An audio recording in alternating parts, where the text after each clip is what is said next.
Hi friends, welcome to Azure Content. This is part 25 in Azure Data Factory Real-Time Scenarios playlist. In this video, we are going to learn how to capture error message and other properties of a data flow in Azure Data Factory. So let's move ahead and see the requirement. So our use case is if the data flow fails, then we need to capture the error message of the data flow. Else, if the data flow succeeds, then we need to capture the number of rows read from the source and number of rows written in the sink. And we need to log all these details in a SQL table like this. Okay, so we should have a pipeline name and pipeline run ID and number of rows read from source, number of rows written in the sink, and if the data flow fails, then we should capture the error message. So if the data flow fails or succeeds, in both the cases, we should be able to log the details of data flow execution in the table. Okay, so if you see the first record, this is when the data flow got succeeded. As you can see, pipeline status is succeeded and number of rows read and written are captured here. And since it got succeeded, there is no error message, so it should be null. Similarly, we should be able to capture the details if the pipeline fails. That means if the data flow fails. Okay, so in that case, the number of rows read will be 0, of course, and number of rows written will be 0. But in this case, there should be some error message coming from the data flow. So we need to log the same in this error message column. Okay, so let's see how to achieve this in ADF. So let me go to ADF portal. So this is the pipeline that is calling my data flow. If I open this data flow, it's a very simple data flow which is trying to copy some CSV file to some other location, and in between we are performing some transformation. Okay, so currently my source is pointing to some file. Let me open the data set. So it is pointing to this split row file in Anu demo container, and if I go to Anu demo container, we do not have that file existing. Okay, so that means I have deleted this file. So this data flow is supposed to fail. Okay, so in this case we need to log the error message, but once we will point it to some file which is existing in the container, then this data flow should be able to succeed, and we should be able to record the number of rows read from source and number of rows written in the sink. Okay, so to log all these details, let me create a table in SQL database. We have already achieved this kind of scenario in our previous video, so some parts will be similar. So please go through that video to understand better. So to log the details, let me create the table with create table script. Let me write create table, then table name, dbo dot, let me give the table name as data flow df underscore execution details. Okay, we need to capture the execution details of data flow. And now we need to specify the columns that we need in the table. So let me go to the presentation.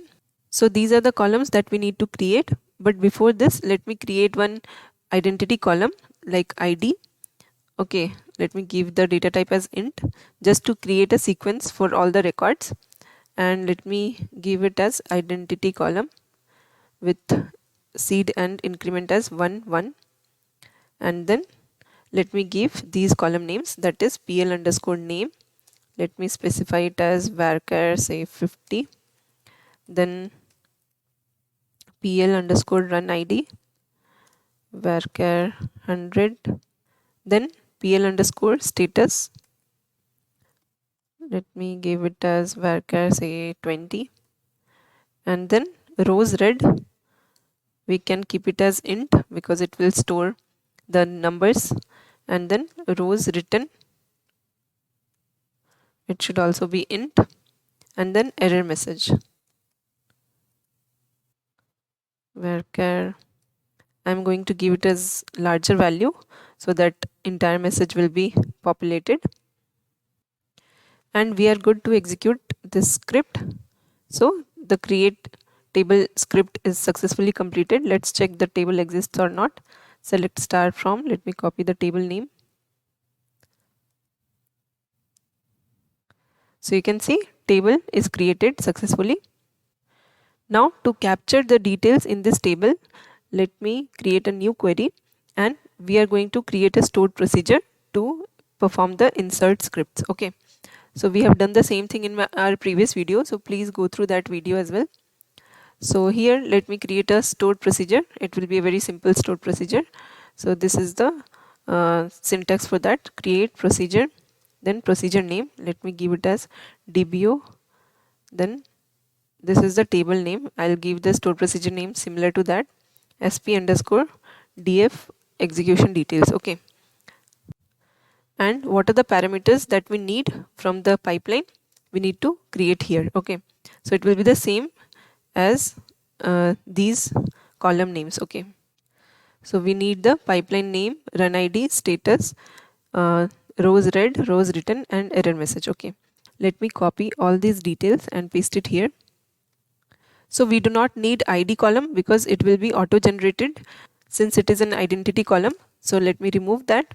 Apart from that, all these will be treated as the input parameter. Okay, so let me give @ symbol in front of all these properties. Okay, so these are the input parameters and these are the data types. So we are good with that. And now we have to write our logic between begin and end statements. Okay, so here we simply need to write an insert script for inserting data into the table.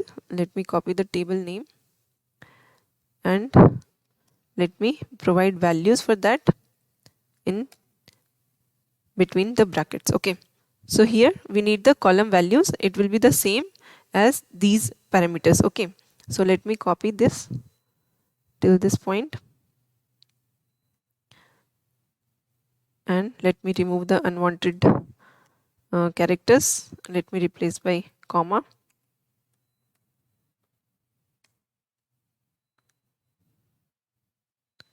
So we are good. Okay, so now our SQL query is ready to create the procedure. Let me hit on execute. Yeah, so our stored procedure is ready. So in our ADF pipeline, we need to use stored procedure activity to call this procedure. Okay, and we need to provide the values or expression for all these properties. So let's go to ADF pipeline and let me turn on this dataflow debug option to execute the dataflow. Yeah, so our cluster is ready. So now if I hit on debug, we are expecting that the data flow will fail because the source file does not exist. Okay, so let me hit on debug. So now data flow is in progress. Let's wait. Yeah, so you can see the status for this data flow is failed. Okay, and if I click on this option, it says error, right? So if I hit on that, it gives me all the details of the error of this data flow execution. So you can see details. So it says job failed due to reason at source 1 path. This file name does not resolve to any file. Please make sure the file or folder exists and it is not hidden. Okay, so basically this file does not exist. This is what it says. Okay, and if I check the output, here all the details are present. Let me try to find if there is anything called error. So in the entire output there is nothing called error. Okay, so from where will we get this error, what we are able to see in this error option? Okay, so to find that, let me create a variable and name it as capture error. Okay, and let me drag a set variable activity in case of failure. So let me connect this on failure path, and here I am going to select the same variable, and in the values I need to select this data flow output. Okay, and let me enclose it within curly braces to convert it in string format by using string interpolation. So here we have used dot output property, right? But this is the same thing that we have seen here in the output JSON. Okay, so everything present in this output JSON will be captured in this set variable. Okay, so so if we run this pipeline, this variable will hold the same output that we are seeing here in the output JSON. But since it does not contain any error message, we won't be able to capture the error message. Okay, let's debug and see.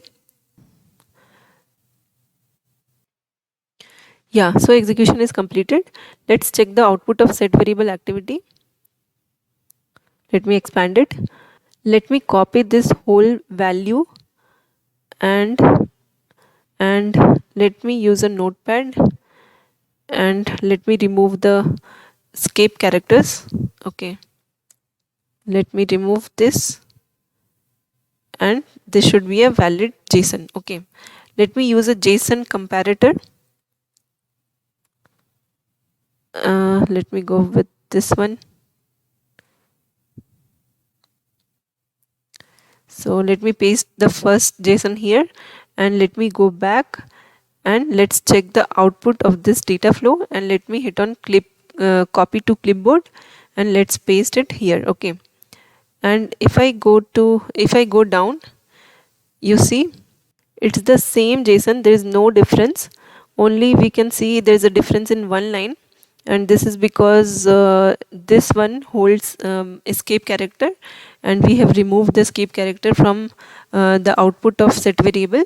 So that is the only difference. Okay, other than that, the whole properties, the whole content is same. Okay, so that means if we use data flow output, then we will not be able to capture error details, since error does not exist. Okay, error property does not exist in the whole JSON.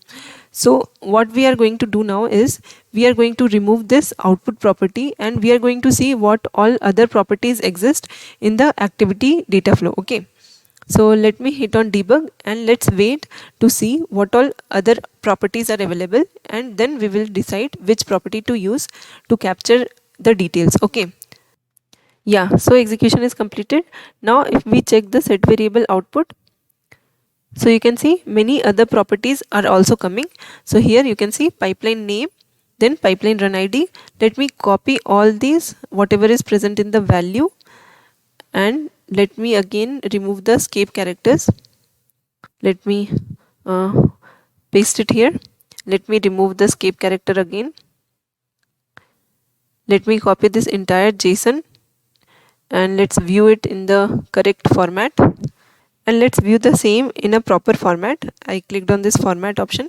So now you can see all these properties are present. So now if we try to find error, so you can see this error property is present, and it is holding the status code of the data flow. It is holding the message because of which the data flow is failing. So you can see it is the same message that this file does not exist. Please make sure that the file exists and is not hidden. Okay, so this is the property that we need to capture and log in the table. Okay, and not only error, we can see the pipeline name, pipeline run ID, and all these details: execution start time, execution end time, and pipeline status. If it is failed, it will be shown as failed or succeeded. Okay, and this is the output property that by default we can see in the data flow execution, as you can see here. Okay, so whatever is present in this output JSON is the same content what we see here in the output property. Okay, so when we click on this output option, okay, it generates the same JSON that is present here. Okay, so apart from output, we can see all these properties which are present in the data flow execution details. Okay, so instead of output, we will be using activity data flow dot error dot message. Okay, to capture this error message entirely. Okay, so let me copy this dot error dot message. Okay, message. So this is to capture the error message. Similarly, I can create another variable to capture the status of the data flow. Okay, so let me use another set variable activity just to show you the other properties like status. And for this, again we need to remove output, and we need to use status property. Okay, so if it is failed, it should give failed.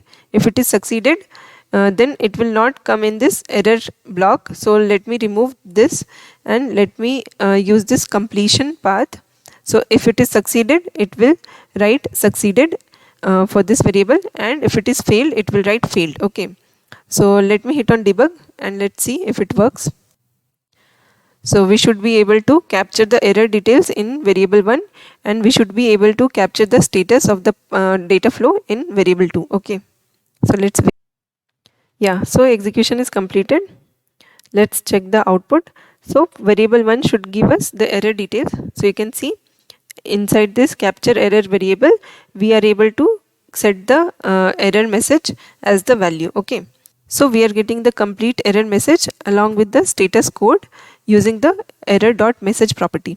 Similarly, let's check the variable 2 output. So you can see status is failed. Okay. And if I fix this, let me point it to some file which exists in the Anu demo container. So let me point it to this CSV file and let me rerun this to see if the variable 2 gives the output as succeeded or not. Okay. So let's wait. So you can see data flow status is succeeded and this pipeline 2 output is also succeeded. So we are good. So as we discussed, our use case is to capture all these properties. Okay, so till this point it will be same for both the cases. In case data flow fails or succeeds, we need to capture the pipeline name, pipeline run ID and pipeline status. Okay, and apart from that, if the data flow fails, then we need to capture this error message that we will get using error.message property, right, as we saw. And these two properties we will get when the data flow succeeds. Okay, so let's see where these two properties lies. Okay, so since our data flow had succeeded, let's see the output JSON. Let me copy this, let me paste it again here. Okay, and let me use this format option to format it correctly. Let me go to this viewer so that we can see the collapsed version as well. So here in this JSON has something called run status property. Okay, so this is the run status property where everything lies. Okay, so the first part, that is profile. So here we have profile JSON where we do not get any rows read property, okay, or rows written property. Then we have metrics. Okay, so let me go to metrics directly. Inside this run status we have profiles and metrics. So let me expand this metrics. So inside that we have sync1. Okay, so inside sync1 we have lots of properties from where we need to capture rows written and rows read. Okay, let me go to this formatter, and here inside sync1 we have something called rows written directly. Okay, so the expression that we need to use is run status dot metrics dot sync1 dot rows written to get the number of rows written in the sync. Okay, so let me write the same here in the notepad. Rows written will be first run status dot sync1 dot, let me see, run status dot metrics. Okay, run status dot metrics dot sync1 and then rows written. So this is the property which will give us the number of rows written in the sync. And if we see, there is something called sources, and inside this we have one source, so it gives source 1 and then rows read is 8. Okay, so to capture this details we have to use sync1 sources and then source 1 dot rows read. Let me pen down the same again. So it will be, for rows read, it will be run status dot metrics dot sync1. Let me copy till this point, and then after sync1 we have this sources. Let me write down sources dot source 1 dot rows read. Okay, so this is the property which will give us the number of rows read from the source. If you have two sources, then you need to add source 1 dot rows read and source 2 dot rows read. Okay, so now we know from where we will get all these properties that we need to capture in the table. Okay, so let me go back to the pipeline. So for error message we need to use this expression. Let me just copy it here, and to get the status we need to use this expression. So we are good. So let me remove these two variables, set variable activities, and let me use stored procedure activity directly, and let me connect these two on completion. And now let me call the stored procedure present in our Azure SQL database. Okay, so this is our stored procedure, that is DF execution details, and let me import the input parameters. So these are the parameters that we have created in the stored procedure. So pl underscore name, then pl underscore run id, and pl underscore status. Okay, rows read, rows written, and error message. Okay, so we are good. We have all the parameters coming correctly. Now let me provide the value for each and every parameters. Okay, so for error message, as we have discussed, we need to use this expression. Okay, so we are good. Let me hit on OK. So now we need to capture the pipeline name. So for that, we can either go to system variables and hit on this pipeline name, which will generate this expression pipeline.pipeline. Okay, or what we can do is we can go to the JSON coming from the data flow, okay, which has this pipeline name property, then pipeline run id, and all these details. Okay, so this is the same JSON from where we are getting the error message. Okay, so we can use pipeline name property coming out of the data flow activity as well. Okay, so let me remove this and let me hit on this. Let me remove output and let me give pipeline name. Okay, let's see if it works. Let me use string interpolation here as well to convert it to string format. And similarly for run id as well, we will use the property called pipeline run id. Let me copy the same and let me use string interpolation here. And then pipeline status, we are getting it from status property, as we have seen. So status property is holding data flow status. Okay, so we are good. Let me enclose it within curly braces and we are good. So here number of rows read is nothing but this property. Let me copy it, and here output dot run status dot metrics, and within that rows read is the property which will give us the number of rows read from the source 1. So if we have two sources, then we can add those two. Okay, so we can add source 2 as well, and we can get the number of rows read from both the sources. Okay, so I'm not going to use this because we have only single source, and no need to use string interpolation as well because it is integer format. So we are good. And similarly we are going to use this expression for rows written into the sink. Let me remove output. Let me paste it here. Okay, now if I debug this pipeline, what will happen is this data flow will execute successfully since we have connected it to the source which exists in our container. Okay, so if this succeeds, so all these properties will be captured except error message. So what happens is this error property itself will not be present if this data flow will not fail. Okay, so in that case it will throw error. Let's see the same practically and then we will see what is the workaround. So you can see stored procedure has failed. Let's check the error. So it says expression dataflow.error.message cannot be evaluated because property message cannot be selected. Okay, so basically this property does not exist because it has not thrown any error and it has successfully completed the execution. Okay, so what we conclude is this stored procedure will fail in either of the cases. That means if data flow is succeeded, then it will not be able to generate this property, that means error message property, because it has succeeded, so it will fail. And in case this data flow fails, okay, then it will not be able to generate these two properties, that means rows read and rows written. Okay, in that case as well it will fail.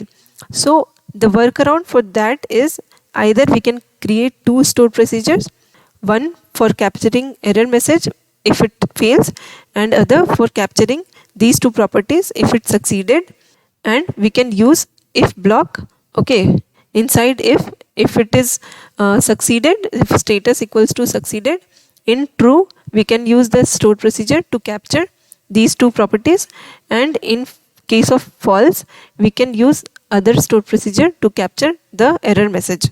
We can use the same table for both the stored procedure, but the only complexity is to create two stored procedures and if block. Okay, So instead of going that long route, what we are going to do is we are simply going to use an if expression here.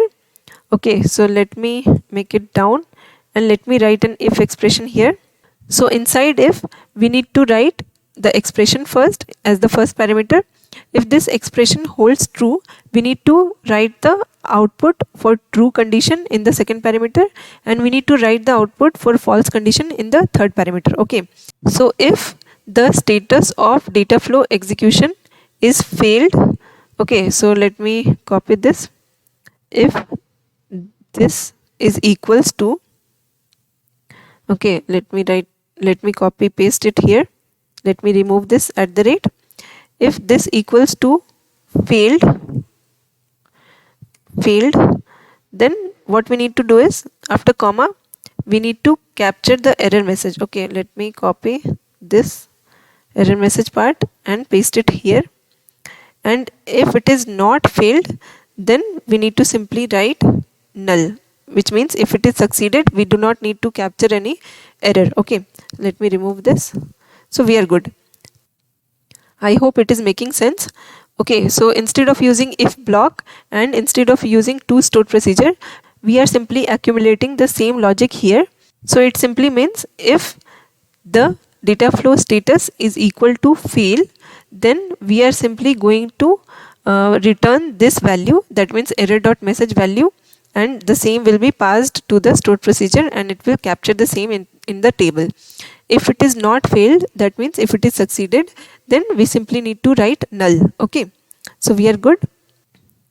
Now the similar thing we are going to use in the rows read and rows written. Okay, so let me write the expression here at the rate if. So here if it equals to, let me write equals, and here let me paste the same expression. If this equals to succeeded, okay, succeeded, just make sure that it is correct spelling. So if it is succeeded, then we just need to simply use this expression to capture the rows read, and if it is failed, then that means there is no rows that has been read. Okay, so simply hard code it as 0. So let me remove this. So we are good. Okay, so this will act as a try catch scenario. Okay, now similarly let me copy the entire thing, expand it, let me make it come down, and here let me use this expression instead of this one. Okay, so let me simply remove this and let me paste this one. Okay, let me remove this expression. So we are good. So now we are hoping that even if this data flow succeeds, this stored procedure will be able to capture the desired result, and if it fails, then it will be able to capture the error message. Okay, so right now it will succeed because it is pointing to the existing file. Okay, so let's hit on debug and let's wait until the pipeline gets executed. Okay, so we will see one row that will be written here and the status will be succeeded. Let's wait to see if our expected output is going to be the actual output or not. Okay, so it has failed. Let me see the error. So it says that the property run status does not exist. Okay, and these are the available properties. So basically run status is a property inside output. So first of all we need to use output, then only we can use run status. So let me see where we have missed it. So here we have written output.run status, which is fine, but here let me see. So here we have missed it. Let me paste it. Okay, so we are good. Let me hit on OK and let me hit on debug. So let's wait for the execution to be completed. Yeah, so execution is completed successfully. So you can see stored procedure is also succeeded. Let me check the input first. So you can see the value for error message is null because data flow has succeeded successfully. Okay, and pipeline name is coming correctly. Pipeline run ID 297. Let me see, 297. So it is coming correctly. Then pipeline status is succeeded. Number of rows read is 8, written is 8. Okay, so let me check in the table if it is the same which has been inserted. So you can see the details has been inserted correctly. Okay, now if this data flow fails, we need to capture the error message, let's point it to some file which does not exist. Let me just write 1 at the end. Because this file does not exist in the container, so this data flow should fail, and still it should be able to execute this stored procedure because we have connected it with on completion path, and we should be able to log the error message of the data flow. So the execution has started. Let's wait for the pipeline execution to be completed.